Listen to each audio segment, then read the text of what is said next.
I'm from Dallas, Texas. Well, I'm from really originally East Texas. You know, small town, moved to a big city, but you know, grew up most of my life, you know, back and forth through East Texas and Dallas, Texas. How old were you when you first moved to Dallas? I don't know. I was probably like, I was in elementary. I remember that. I went to Roundhole Elementary out there in the Grove. I'm really from the Grove, if I say anything. Mm. I went to Roundhole, went to Gaston Middle School. Then I went back to East Texas for a little while. Then I came back to Dallas, and shit, most of my adulthood in Dallas. So I guess I'm just from Texas here, really. East Texas, is it a particular town? Texarkana, yeah. Okay. How far is that from Dallas? Probably like 164 miles. Do you still have family there? Oh, yeah. Yeah, a lot of family. How often do you go back these days? I guess it depends, as needed. When I want to get away, take trips, see my family, see the people I love. What was it like for you growing up in Texarkana or Dallas? Can you paint that picture for us? What you mean? Like, what you talking about? Like, describe your upbringing. What was it like living in Texarkana? What was it like growing up in Dallas for you? Oh, it's different. I mean, it's still Texas, but shit, you know, it's different. It's a lot different. You know, Texarkana is more of like a country life. You know what I'm saying? It's like a small city. Okay. Population maybe 80,000 now, maybe something like that, 150,000, I don't know. It's not that much. Somewhere in that area. No, definitely not compared to Dallas. So Dallas, you know, we up in the millions. So it's definitely different. You got to speed up. You got to adjust, you know what I'm saying? But like I said, I've been there my whole life, basically, back and forth. You know what I'm saying? So I can adjust it. I can go, it's a switch you turn on when you go back home and when you live in the city. What was the reasoning for you to even go to Dallas? Shit, more opportunity. My mama moved there really, so I had to go where my mama went. So parents split up.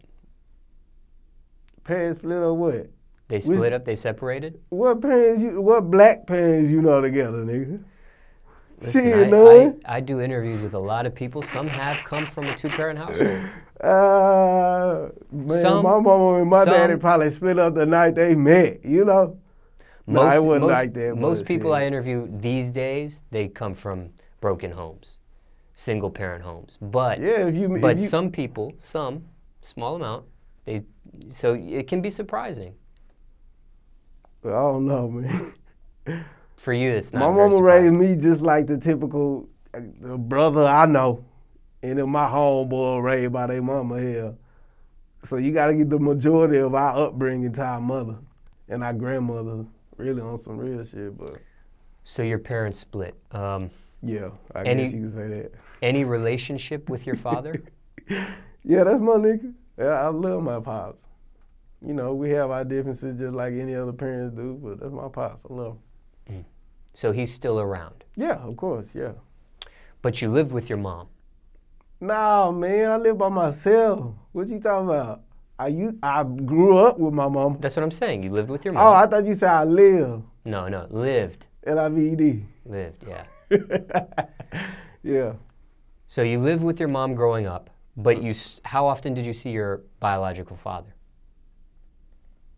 I don't know. I was young. You know, he went to the pen when I was young, so, you know, the majority of my upbringing, he was in the penitentiary. So when he got out, he was in the Army as well before he went to the penitentiary. So it's kind of like, you know, it wasn't like I don't know, it wasn't like he just gave no effort. I mean, as we grew up, we got past our differences and we grew up. We men. That's what men do. They grow older.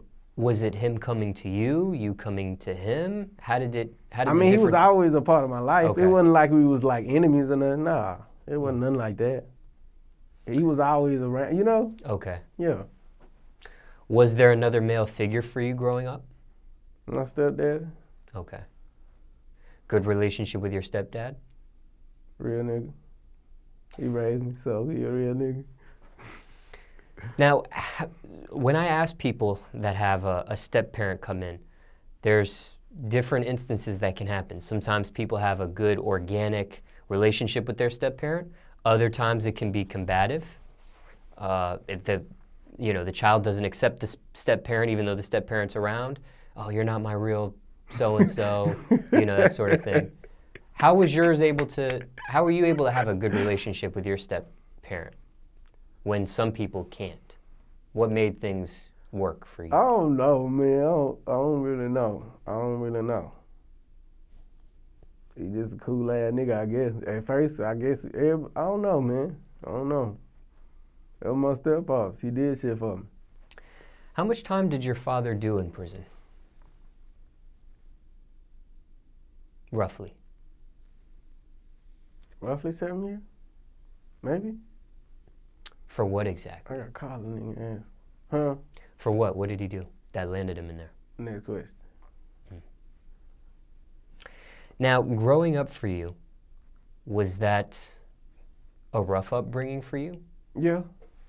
Poverty, broken homes, moving, back and forth, different places, back and forth, East Texas, Dallas, as I stated. What was your roughest moment for you growing up?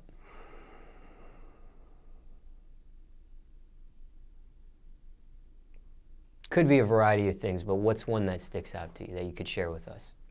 The roughest moment I ever had growing up? Yeah. Probably not being able to eat. The struggle got that serious. Boy, you couldn't eat. Boy. You were going to school when this happened? Yeah, man. Hell yeah. I remember, all right, I'm going to disclose this real quick.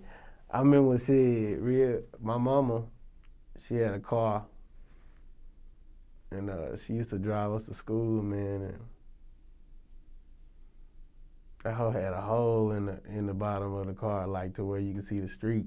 We used to put like a board right there, like to cover up the hole, fool, so we wouldn't jump in that bitch and stick our foot up out that hole or something, or drop nothing out the car or something.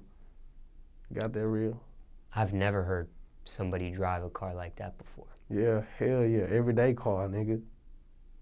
That's pretty tough. Everyday car. Did anybody, kids can be cruel, kids can notice stuff. Did anybody ever notice that, though? Or just something else? Man, my mama loved me so much, I ain't gave a fuck. You hear me?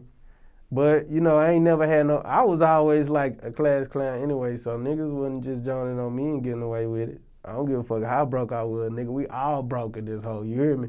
Shit, I'm just a little broker than you is, nigga. The fuck? But shit, ain't nobody finna get on me, and I'm not finna get back on them. You hear me? So. Now, when you went without food, how long did that? What was the most you went without food? Was it like a full 24 hours? Was it a couple days, and all you had to look forward to was maybe the school food? Are you asking me in general, or are you asking me when I was No, your roughest moment. We're talking about your roughest moment. Oh, okay. Oh, yeah, bro. My roughest moment is getting shot. Shit, getting shot. And when I got shot, shit, I couldn't eat or drink for 48 days in the hospital. I couldn't take medicine by mouth. I couldn't eat ice cubes, none of that shit. I couldn't have nothing. Real talk. I was throwing up everything. My stomach was fucked up. So that's probably the roughest moment, man. And seeing my mama go through that shit, man. Hell yeah, that's it. Okay, you just described the roughest moment for you growing up in your upbringing. Poverty, the struggle. You mentioned that type of description. But as bad as that sounds, what was the most positive thing that you experienced while growing up within that environment? Was there a silver lining? Having my brothers and seeing my mama overcome all that shit. So your family was able to overcome poverty? You know what? Hell yeah. You know what? Look, I'm going to tell you on some other shit. All the stuff I ever went through, as a child, the hard times, the hardship. Not once have I seen my mama cry. How long were you in that poverty environment for? How many years would you say, if you could estimate?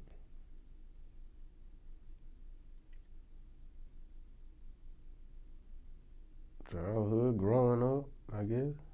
Just my upbringing, bro. How was she able to overcome it? Nursing school. Education, working Correct. her way out of it. Correct. Yeah, just basically, yeah. Somebody, Bro, it was like, it's a song I got called Growing Up Black where I reflect back on it, but I'm talking about a time where we went to school, like, we used to be in this motel, man, and I went to school out of a motel food for a whole year. For real, on some crazy shit. so homelessness. Nah, we wasn't homeless, nigga, but shit, we was broke. My mama just moved, like, she had just moved to Dallas, you know, it's just, she basically did it on her own. She ain't had nobody to help her. You know, just, she made it happen. Shit, her grind, her hustle so hard, fool. So, that's probably what it is. Determination. Being sick and tired of being sick and tired. But we wasn't just like broke, like living on the street eating crumbs and shit, but I'm just saying, the typical, you know, black family growing up in the hood, not really having millions of dollars and shit, that type shit, but shit, we wasn't broke. Somebody watching this, let's say they maybe are a similar age of you, of experiencing this type of poverty-ness around, and trying to get up out of it as a family, or whatever the case may be. Is there any advice? I mean, circumstances could be different for anybody watching this, but is there any general advice you would have to somebody that has to experience or endure this, or maybe is trying to get up out of them themselves for their family, either or perspective? Any advice, any general advice there? Just keep faith in whatever you got faith in. Pray to whoever you pray to and keep it moving. What about school? What kind of kid were you in class? Class clown. Did the class clown, did it ever come to a point of not just being funny, but bullying? Nah, hell no. Hey, bro, I had a teacher, man. Because some class clowns can be cruel. Nah. And some class clowns, it's just they're jokesters. Nah. I was a cool ass dude. I was, you know, just a jokester. I mean, I ain't go around just... Bro, I remember I had this one teacher, bro, did not like me, fool. I bullshit you not. This dude had my chair. Man, he had my chair outside of the classroom whenever it was time for me to go to his period because he hated me being in this classroom, fool. No lie. Fat ass. For real. Did you rap while you were in school? Yeah. Probably started rapping in, like, middle school. But, like, you know, just record, like, you know, back then we ain't had no studios and shit like that, man. We used to have this, you know, that's when you could go back and record on them little cassettes, bro, on the little boom box, fool. And we used to just re-record over them hoes and play some music in the background and wreck that hoe. Did you battle classmates? Were you that type of rapper back then? Hell no. Did talent shows, performed at maybe the pep rally in high school, stuff like that? Did you do any of that type of stuff? I'm making beaches at the motherfucking pep rally. What I do. Were you able to graduate high school? Yeah, definitely. Hell yeah, my mom wasn't having that shit, nigga. How old do you think you were? I'm just trying to kind of like take a synopsis of this, but how old do you think it was when your family was starting to get out of poverty and able to, you know, get out of that type of environment? Was that maybe during your middle school years? Yeah, your high probably school middle years? school. Okay. It got better. Yeah, hell yeah, middle school. It was more like my younger adolescent days, but middle school was better. Yeah, hell yeah. Yeah, the reason why I ask is because, you know, if you're experiencing this type of poverty-ness as a high schooler, I can see a high schooler maybe having to drop out to help with the family. Oh, no, like hell no. No, but you see where I'm going with that. Yeah, definitely. So you were able to graduate high school. Oh, yeah.